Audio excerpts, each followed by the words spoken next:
Neil deGrasse Tyson is amazing. He's like an astrologer, scientist, author, speaker, fantastic communicator, has really honed the craft of communicating big scientific topics to sort of to simplify them so people can understand them who aren't necessarily scientifically minded. And he's, that's a skill. To be able to communicate those big ideas so eloquently is a skill that he's definitely honed.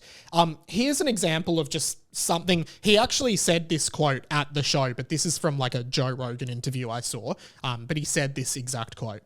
We went to the moon 9 times, 3 astronauts a pop. 27 astronauts have seen Earth from the moon. And that'll change you. Apollo 14 astronaut Edgar Mitchell. I have a quote from him. Here it is. You develop an instant global consciousness, a people orientation, an intense dissatisfaction with the state of the world, and a compulsion to do something about it. From out there on the moon, international politics looks so petty. You want to grab a politician by the scruff of the neck and drag him 250,000 miles out and say, look at that, you son of a... Fantastic show. And Adam Spencer hosted it here in Melbourne and did an incredible job of balancing like really great intellectual conversation with comedy as well. And Neil deGrasse Tyson was very receptive to the comedy. He's a really funny guy, and he went along with Adam, who's comedically minded, but also scientifically and mathematically minded. So I really, really appreciated the vibe. It was a really fun vibe, really fun conversation. And, if you've watched the show Cosmos, A Space Odyssey on Netflix, which Neil hosts, phenomenal show about the history of the universe and just phenomenal in all ways. That's sort of where I really started to like Neil. But, excuse me, some of the things he said were really mind-blowing to me that I hadn't actually considered before, and it was really, really fascinating. Particularly this one bit, which was this concept, because they were talking about extraterrestrial life and whatnot. And the first thing he said is that, like, we assume that if extraterrestrial life comes to Earth, then it is like we would assume that they would be trying to like kill us and take the land because they're trying to expand on livable planets. And the reason behind that is because if they're anything like us, humans, the aliens, if they're anything like us, we have done that every single time. Every single time a colony or a group has gone to a new land to expand, they have killed, enslaved, and, killed or enslaved the local people and claimed the land for their own. Every single time. Happens every single time. So when more advanced civilizations come to new land, the more advanced one always wins out. And he was saying, if they come, we assume if they're anything like us, that's what they'll be wanting to do.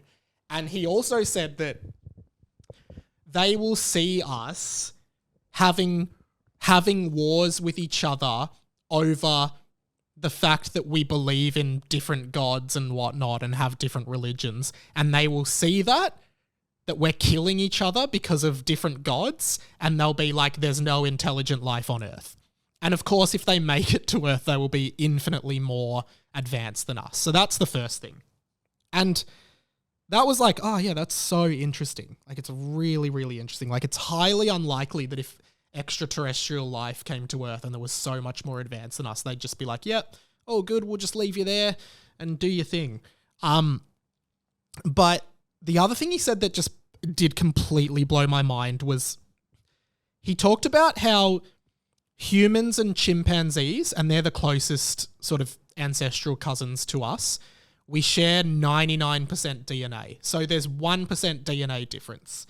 And then he was like, okay, so we have 1% DNA difference to chimpanzees, but the smartest chimpanzee in the world cannot even begin to comprehend our most simple thoughts. Like, the smartest chimpanzee in the world can maybe stack some boxes to reach a banana that's too high up. But, like, they cannot comprehend our simplest thoughts. They can't comprehend I'm going to go down the street and exchange money for a coffee and then go to the airport and fly to Sydney and go and meet my friend at the Sydney Opera House at 10:30 a.m. Like, a chimpanzee can't even begin to comprehend that, and they're 1% different in DNA to us. So then he was like, imagine an extraterrestrial species that is 1% above us, like 1% DNA difference. Like, basically, they are to us what we are to chimpanzees. So their simplest thoughts, we won't even be able to comprehend. Like, they're our smartest person, and he said, like, say it was Stephen Hawking before he died, who could do, like, quantum physics or quantum mathematics and whatever, algebra, trigonometry, whatever, calculus. He was like, they're like 3-year-olds would be able to do that and would learn it at kindergarten.